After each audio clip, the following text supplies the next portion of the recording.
Welcome back, friends. I'm back with my frog princess and my frog prince. Earlier in the Hour of Power show, I read a story about the frog prince. The story that I'm going to read to you now is about a frog princess. The frog princess. Look closely. Isn't that an amazing illustration? Look at her fancy outfit. I'm excited. This is the first time I've ever read this story. It's a Russian folktale, The Frog Princess.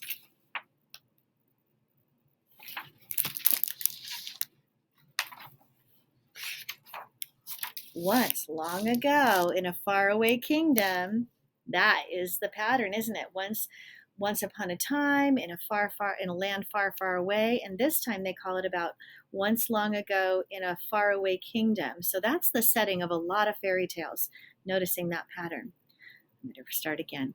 Once, long ago, in a faraway kingdom, there lived a great Tsar who had 3 sons. When it came time for them to marry, the Tsar called the princes to his side and said, "String your bows with the strength of 10 men and shoot an arrow as far as you can into the heart of Russia.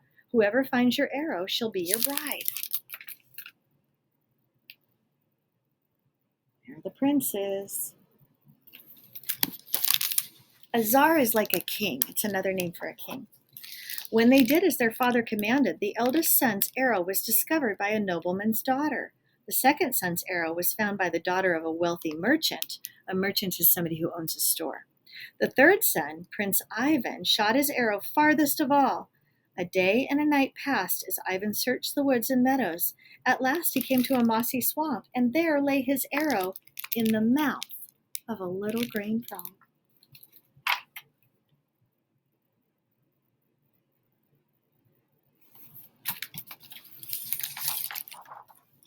Prince Ivan wept bitterly at the sight of her. "How can I marry you?" he cried. "If that's your fate, dear prince," the frog croaked, "then make me your bride." The young prince remembered his father's command. Sadly, he put the frog in his pocket and returned home. When his brothers saw Ivan's bride-to-be, they laughed and laughed. But the very next day, the weddings were held in the grand palace, and the 3 princes married the 2 maidens and a frog carried on a silver platter by the imperial guards. After the wedding feast, the Tsar wondered which of his daughter-in-laws was the cleverest. So he said to his sons, "Tell your wives to weave me the finest robe in the land." Well, you can imagine Ivan's despair. That night he told his wife about the Tsar's command. "A frog can't stitch a button on a sleeve, much less sew a fine robe. What am I to do?" "Sleep well, Prince Ivan," croaked the frog. "Morning brings its own surprise." As soon as the young prince had gone to bed, the frog gently removed her skin. Instantly she appeared as Valicia the Wise, a radiantly beautiful princess. Throwing open the window, she sang to the wind, "Come to me, night maidens, and weave a Tsar's robe like no other." Look at her. She shed her frog skin and instead became a beautiful princess. And so it was done. Before Ivan awoke the next morning, the night maidens had returned with their treasure. His frog wife perched herself on the elegant sleeve of a velvet robe, ringed with rubies and emeralds. Ivan was so overjoyed that he ran to show the robe to his father. Sitting on his throne, the Tsar looked over at the 2 flimsy garments the other wives had made. "This coat isn't fit for a blacksmith," he stammered angrily. "And that one? Give it to the royal butterer." But the Tsar marveled at the frog's creation and wrapped himself in its rich brocades. Brocades is a kind of fabric that has a lot of sometimes golden stitching on it. Then he said to his 3 sons, "Now let us see which of your wives can bake the most delicious treat for the royal table." And look at that beautiful robe that the frog princess was able to give.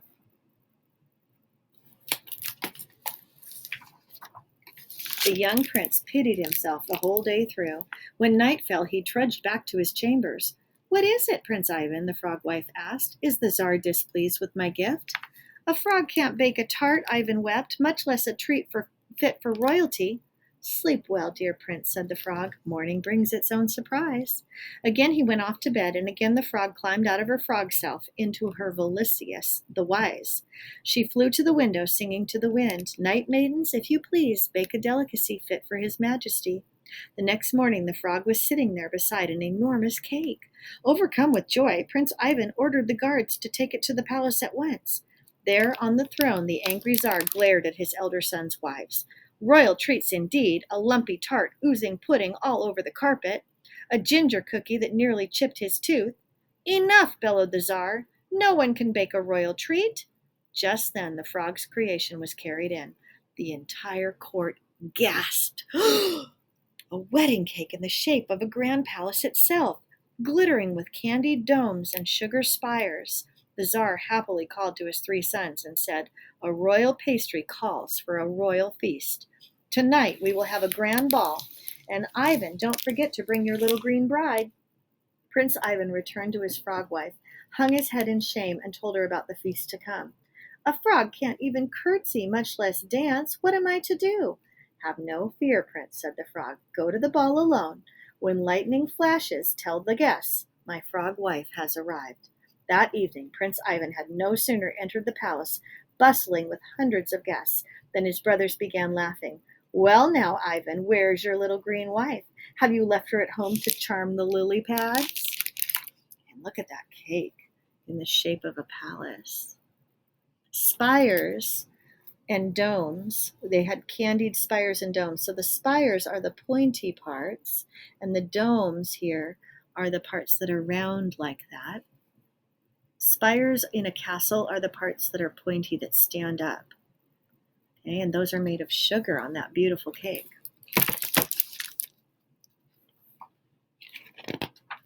Moments later, a lightning bolt creased the night sky. Embarrassed, but gathering all his courage, Prince Ivan stepped forward and spoke. "My frog wife has arrived." A royal coach and 6 white horses clattered into the cobblestone courtyard. The guests gaped out the windows as a beautiful woman, it was Vasilia the Wise, stepped from her carriage. Her hair was the color of the sun, her eyes the color of the sea, and her dazzling gown was adorned with pearls. Followed by the Night Maiden, she swept into the great hall and took her astonished husband by the hand, as the guests stared in amazement. Envy, which is jealousy, envy seized the wives of the 2 elder brothers. They watched Vasilia closely and secretly vowed to imitate everything she did. At the splendid banquet table, the guests ate, drank, and made merry.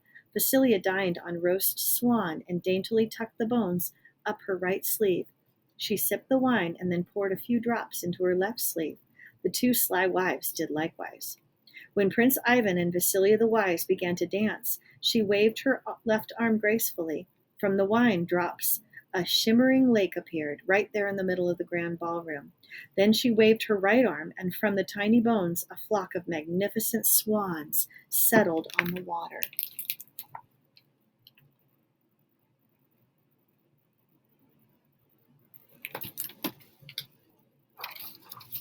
Look at this scene. Oh my goodness. So as she was dancing, the little bones that she'd tucked in her sleeve from dinner became the swans, and the little drops of wine that she'd tucked in her sleeve from the dinner became the lake.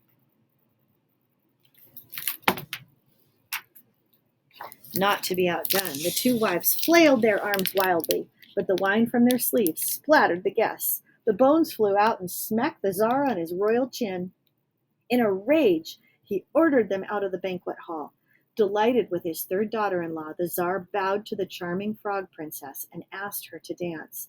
As they did so, the prince slipped out of the palace and ran as fast as he could back to his chambers.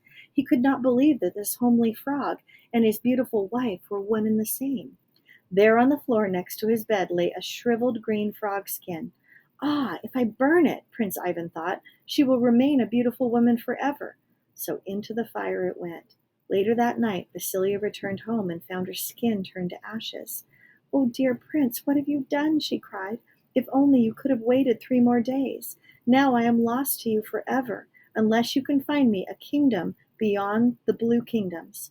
And in the blink of an eye, Vasilia the Wise turned into a swan, leaped to the window ledge, and vanished.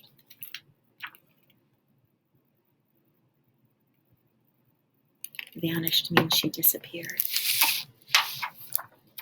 Alone and heartbroken, Prince Ivan knew that his wife would never return. So with his father's blessings, he left the palace in search of Vasilia the Wise, and thus his long journey began. Ivan traveled the realm for 2 years, asking noble peasant, merchant, and shepherdess where he might find a kingdom beyond the blue kingdoms. No one knew, or had the courage to say. With the one snow-lit morning, he met a wise old man who greeted him kindly. "Welcome, noble prince, and where is the wind taking you?" So there he is with the wise old man. I'm excited to see what happens next. Ivan told him all that had happened, the sad tale of the frog who was a princess. "Oh, Prince Ivan," the old man said, "what possessed you to bird that frog skin? It was not yours to take. Vasilia the Wise is an enchanted princess, and because she was born much cleverer than her father — clever means smart — he condemned her to live for 3 years as a frog, but you destroyed her skin 3 days before the evil spell would have ended. Here," the old man continued, "take this ball of yarn, throw it as far as you can, and follow it wherever it leads you. As the yarn unwinds, so too will your fate." The prince thanked him for his advice. Puzzling as it was, he threw the ball of yarn deep into an ancient forest and set off to find it. In the winter-white woods, among the gnarled trees aching with ice, he suddenly found himself face to face with a bear. Prince Ivan readied his bow and took aim, but just as he was about to lose his arrow, the bear pleaded, "Spare me, Prince Ivan. The day is not far off when I can help you." There's the bear.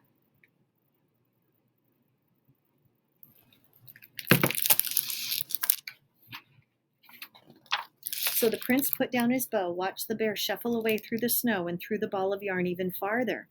By midday, Ivan saw a falcon flying overhead. An hour later, by the shore of a deep blue lake, he spotted an enormous pike. That's a kind of fish. Very tasty indeed, thought Ivan. He had taken out his bow and arrow to catch his dinner, but he shot neither the falcon nor the very tasty pike, for they had said exactly the same thing as the bear. "Spare me, Prince Ivan. The day is not far off when I can help you."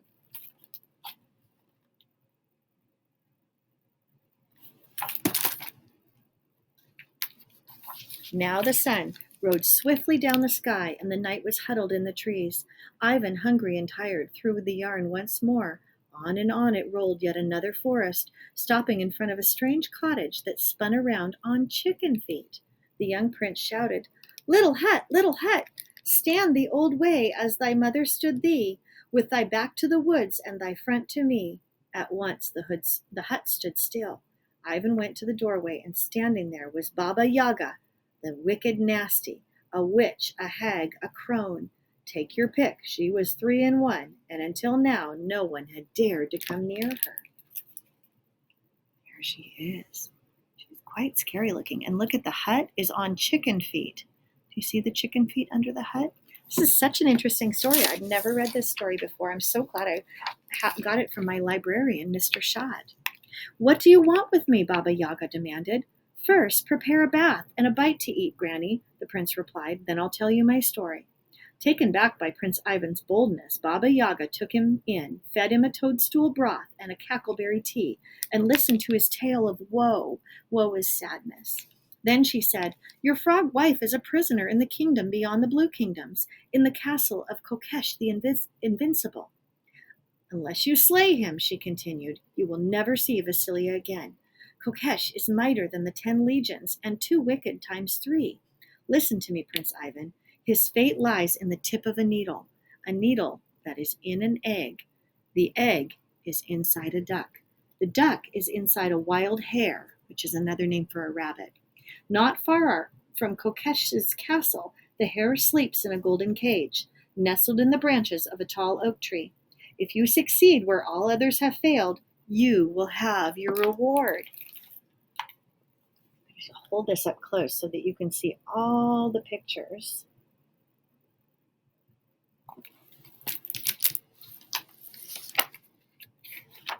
The next morning, Prince Ivan left Baba Yaga and set out for the kingdom beyond the blue kingdoms. It was late in the day when he arrived at the foot of the oak tree, so tall that its top was lost in the clouds. There, on a high branch out of reach, lay the golden cage. Ivan waited for nightfall. When he knew Kokesh would be sleeping. Then he shook the tree with all his might. Not a single leaf fluttered.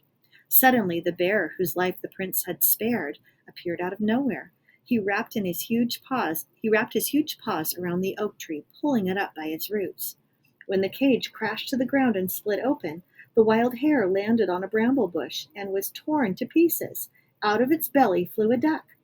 Instantly, the falcon, whose life Ivan had spared, chased the duck through the sky.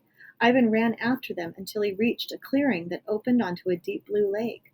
Overhead, the duck, frightened by the screaming falcon, dropped her egg in the water. It sank to the bottom like a stone.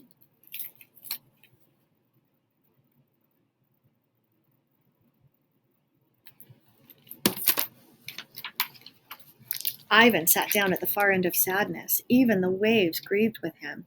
The egg and the needle were lost for good, and so now was his beloved Vasilia.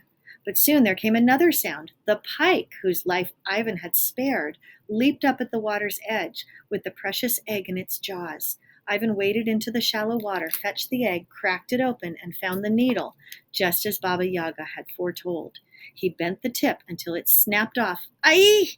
In that instant, the air was filled with a mournful cry of Kokesh dying, invincible no more.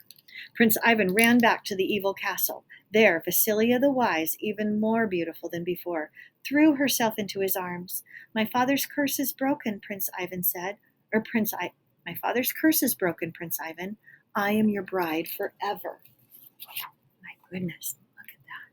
So this is the pike, and then this is the evil king, or the evil, was he a king or a czar? Okay, and he's dying there when the needle broke. In 3 days' time, the young prince and his bride had returned to the royal palace, where the Tsar greeted them warmly. He ordered a grand homecoming feast, and there he announced that his third son, Prince Ivan, would succeed him as Tsar of all of the Russias. And from that time on, Ivan and Vasilia lived, and they barred the door against misfortune. What a beautiful story.